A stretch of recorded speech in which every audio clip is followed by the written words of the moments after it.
Hey friends, Don here with another episode of Uncle Don's Dhamma on the YouTube.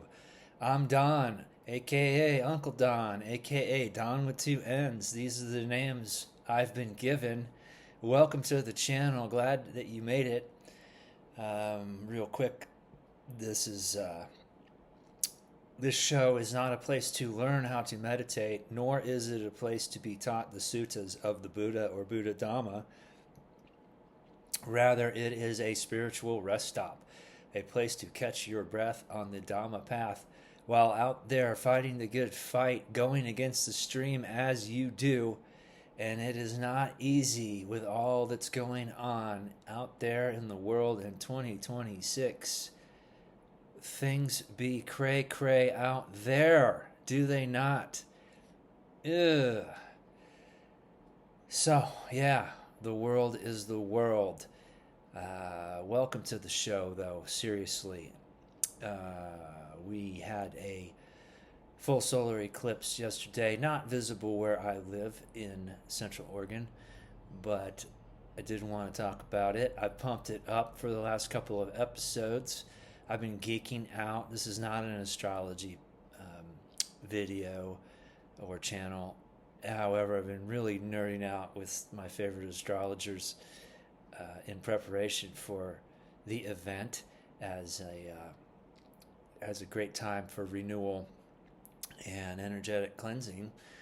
And it was a big deal. It was heralded as one of the most powerful eclipses in a long time, in the sign of Leo, in the sun of Leo, in the new moon of Leo, among other things. The sign of the self, identity. Consequently, the shadow self is involved, and also the heart. A lot about the heart. And one of my favorite astrologers over in Europe says, contemplate this week, the whole week, for my forecast anyway, what to do with your heart as it shows up in community, what to do, how to be authentic and show up, how to be maybe the first person to smile in an interaction. This goes hand in hand with the topic of the lion's heart that I brought up in the last couple of episodes.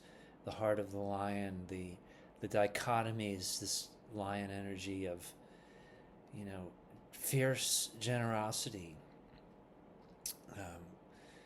giving and being steadfast at the same time, being altruistic, but also grounded and immovable, and all of these things having to do with the lion and tie into this Leo energy of this eclipse. Questions for you should be, did you know there was an eclipse? If you didn't, what was your day like yesterday? Or regardless if you knew about it or not, how did you feel? How do you feel now? How's life been for the past, 3 weeks? Has it been weird? Has it been great? Has it been hard? Have you been feeling emotional? I told my friends I've been feeling emo. I feel like I should be watching a Weezer video or something. I feel emo.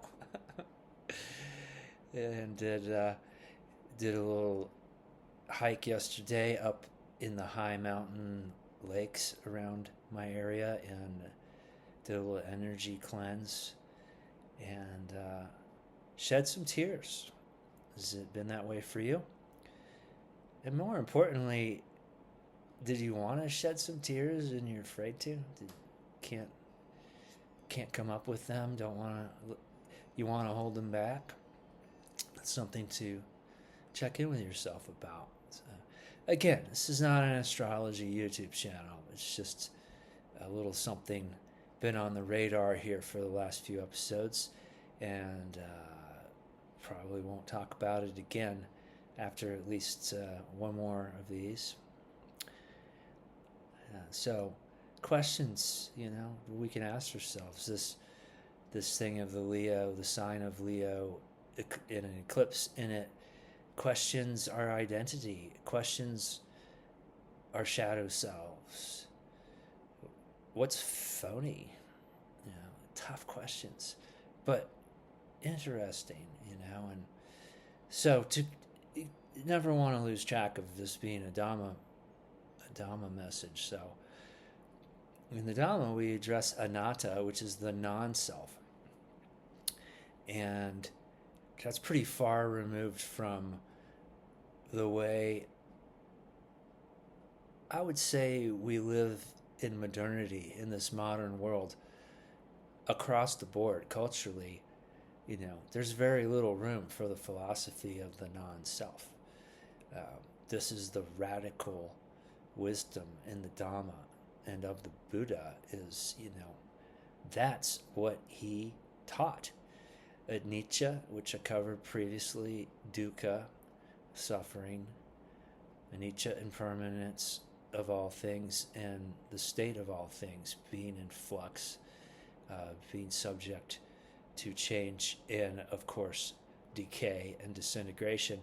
Dukkha, the inevitable suffering that comes from the awareness of said anicca. And through that powerful experience of being in touch with one's suffering, the eventual realization of the non-self, anatta. And so I haven't really talked about anatta yet, and I think I want to do some proper preparation for a talk of that depth. But I just want to throw it out there today and say, yeah, there's a word for you, anatta, the realization of the non-self. It ties in nicely with this topic of this eclipse, because the eclipse,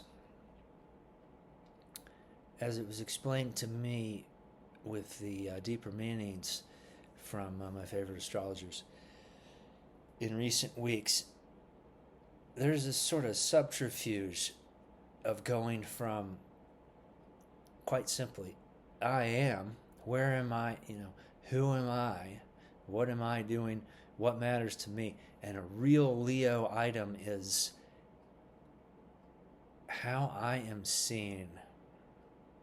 A very big concern, and under the sign of Leo, how am I being seen? And, or more importantly, if one feels unseen, and the trouble, there's a trouble there. I don't feel seen. This happened to me this summer, and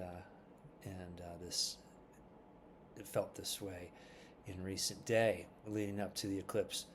No coincidence in my mind. But how am I being seen, or am I being seen? Am I unseen? Oof, it's a deep cut. I'm staring at the tanka of the medicine Buddha behind me, and it just brings me peace. That's the smile. Like, yeah, so what? You're not being seen. This is so what? Medicine Buddha doesn't care. It's going from these concerns about being seen and going through to the other side, coming out of the darkness of the eclipse, into a philosophy of being we.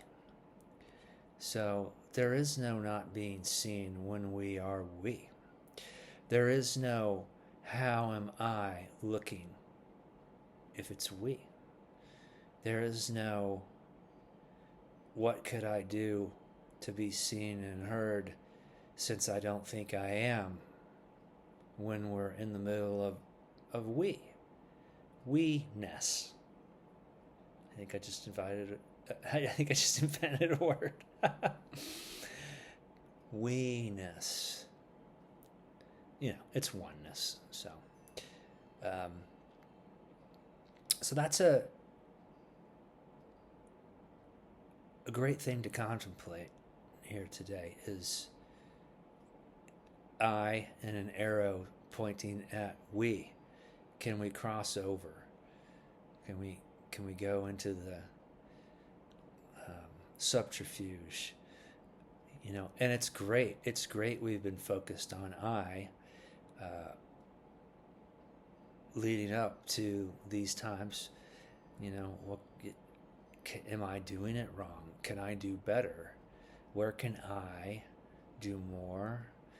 What can I contribute? They're all great questions, but to really go out on a limb, to just cross over into we. What can I do for us? What can we do together?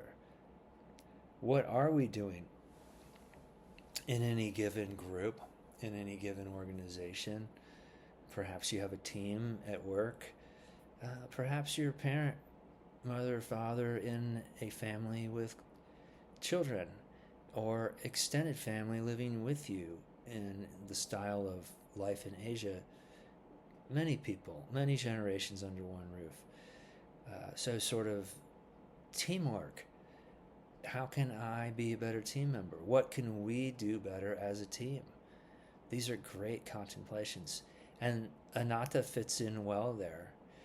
Anatta sounds abstract and complicated to someone who's just hearing the word for the first time. Or perhaps you're looking it up and seeing what it says, and you're trying to get your head around, can I even believe that? And I like to say, well, here's an avenue that you can look at anatta from, is how about we're not separate? And how about this myth of the separate I, just parking that a little while and having a look at the world through the eyes of we. And I mentioned in the group we sit together, an exercise somebody taught me 20 years ago. Take your eyes, in your mind's eye, remove them from your head, place them in the middle of your chest, over your heart, and go out walking, and go out doing, seeing from this new position, looking at the world from your heart. So, just taking your vision down 18 inches or so from your normal point of view. So I'm going from 6'2" to 5 feet or something like that. Bringing it down to where the heart is and looking at the world from, you stuck your eyes over that heart and see, what does that do? I have a park out back here. Blessed with a beautiful park out in the back of my house. You do a whole lap around the park with my eyes on my heart. What does that do? It's a great way to experience anatta, actually, because the heart doesn't know I, me, mine. We think it does because when we're heartbroken, there's only one of us feeling the pain, right? And there's only our heart is broken. But that's just the way the mind works. It's taking possession of the situation. But really, truly, to be in your heart is to be selfless. So I think that's my lesson for today. I didn't even plan on talking about that. That's the beauty of this show, is who knows what's going to come up. Stay tuned. I'm going to release a part 2 to this. This was one in response to yesterday, and there'll be another one coming soon, and we'll see how it goes with that. I hope everybody has a good afternoon or evening wherever you are in the world on this fine day. Thanks for dropping by. It's really a pleasure to be doing this for all who watch. Wherever you're coming from, thanks for coming. May you be happy, may you be peaceful, may you be free. Much love. Bye-bye.